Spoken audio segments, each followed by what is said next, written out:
McHenry, and I'm a co-founder of Food Not Bombs.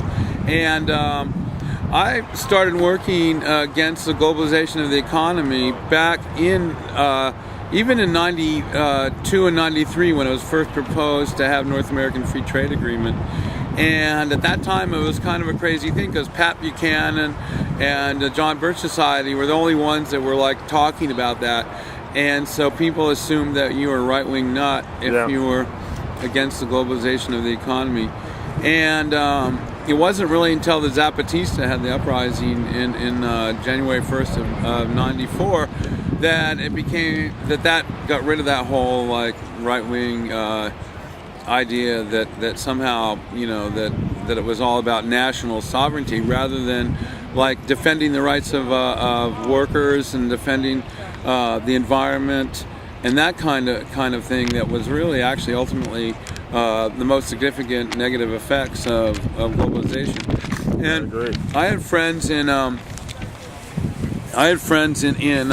Europe that I met. As my book, I had the first book I wrote got translated into Spanish, so I went over to Spain, and I met these people working against the European Union and what's called the Maastricht Treaty, because Maastricht, Netherlands, is where it was signed to make a single currency and all that kind of stuff. So I started.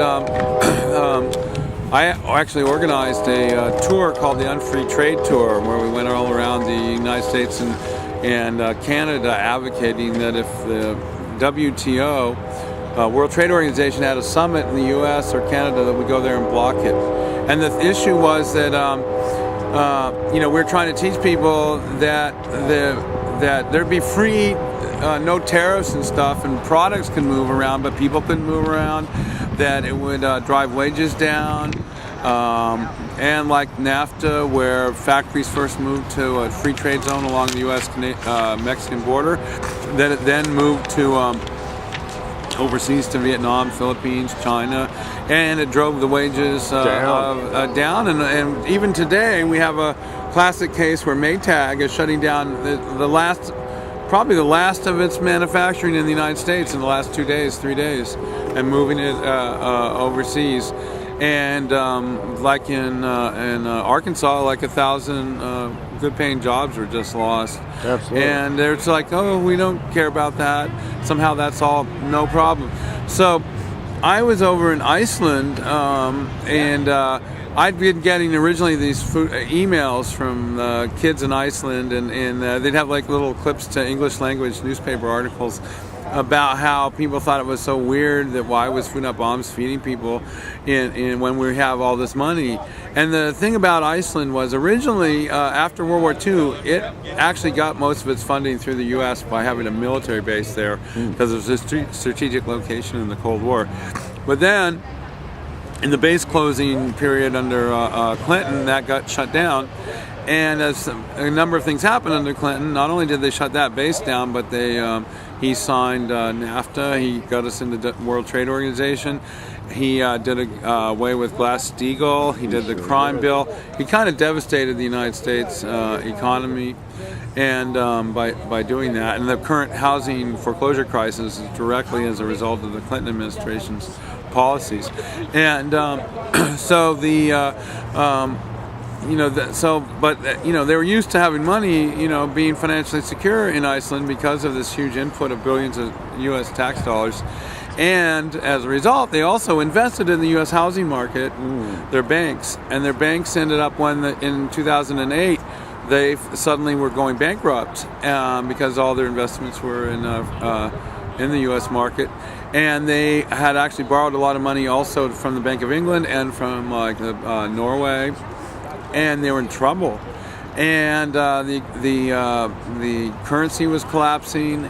People were actually becoming poor for the first time in Iceland, and so then that Saturday meal, they would hang out at the meal, and we had a literature table there like here, and we had in Iceland, because it's so cold, they actually make these little metal signs, and they had a friend that had a pub near where they were serving, so they'd bring out all these signs, and they would get this conversation going about, well, maybe that is right. We shouldn't, we need more transparency, is what the public eating at Food Not Bombs was saying. And the Food Not Bombs kids are saying, no, we need a change of society. That's not going far enough. So then one day, everybody marched to the Parliament building. And they get there, and they weren't used to protests in Iceland. Then the next week it got bigger and bigger. Eventually some Food Not Bombs kids climbed up. There's a discount store that's the equivalent of 7-Eleven in Iceland. And it's a pink pig on a blue background on their flag. They stole one of those flags from the discount store. They climbed up on the Parliament building, took down the Icelandic flag, and they put up the discount store flag. And everybody cheered. The police arrested those two Food Not Bombs kids, took them away. Everybody was so upset. They marched to the police station. They actually caused so much of a crisis there, and the police really didn't know what to do. They eventually freed the kids. That is great. That is great. So the next week, there's another even larger march because of that, and eventually the government fell from this weekly march. And when I was there, it was actually made world news. It did. The people had to, because it's always, there's only like 4 or 5 hours of light. Right. In Iceland in the winter, and so everybody had torches, and they all marched from the Food Not Bombs meal to the Parliament building, and the government just made an announcement. Okay, that's that. So most recently, what's happened is that the Icelandic government held referendums to see if they should pay back the Bank of England 100%, because basically the contract that they signed before the 2008 collapse was that the Bank of England and the Bank of Norway and other foreign banks would get the 100%, back before the people of Iceland. But the people of Iceland, no, we're going to default on these things. We want the funds for our community. We're not going to be sending the money to to foreign governments and foreign banks, and the government couldn't get them to pay for the bailout. The bailout, and I think it's great, man. And the local media recently too. I was reading this article saying, "Wow, Food Not Bombs is, they brought so much change to Iceland. I hope they start a Homes Not Jail squatting movement so that they can bring tourists here to visit and live in Iceland for free." That is a really inspirational story, and I've talked to many Americans, and we seem to be divided on partisanship, where I see this as a globalist movement. This Occupy is a reaction to the globalist agenda, the NAFTA, the CAFTA, and these derivatives. Yeah, and I know this whole. Well, today is very interesting because while you're filming this, the stock market crashed in the morning, and it's because it turns out that the government of Greece flipped out and thought, we should have a vote on whether to take the austerity program. And now he's been forced out of office already, and that is good news. Yeah, and it's totally freaking out. The seventh largest bank on earth went bankrupt yesterday. Gotta love it. And now there's total chaos, and these people that thought that they were going to dominate the world through, basically using police and military force to. Enforce this total austerity. And the Bank of America had to withdraw that $5 fee recently. Yeah, good news. At the same time, now they're suing all these people for foreclosing, trying to get back the money, the balance between what they lost in the foreclosure. And people aren't going with that. It's quite fascinating. And I think that and all the arrests that happened at all these occupations have failed. Yeah. Because they do an arrest and more people show up at the next action.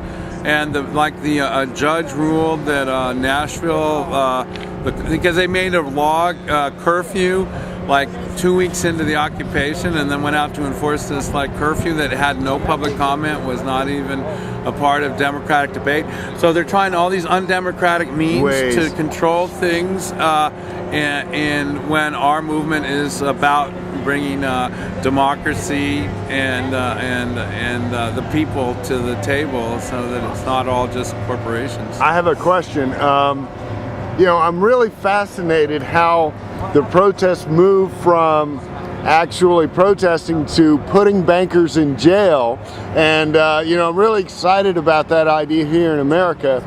Do you think that it is part of the administration's policy here in America to kind of, you know, squelch this occupation thing? Oh, I think. Or do you think it's on a level, just local government level? Is it Obama or is it local? I think it's Obama. I think that the FBI and military, CIA, Homeland Security are trying to figure out what to do to gain control of it. And what there are, like, of course, for instance, in Food Not Bombs, when we, you know, we're considered one of America's most hardcore terrorist groups. But they have these things called fusion centers, right? Oh, I've heard of that. And the fusion center gives the Pentagon and the CIA the legal authority to infiltrate and spy on Food Not Bombs. And even though theoretically they're supposed to be only about foreign governments and so on.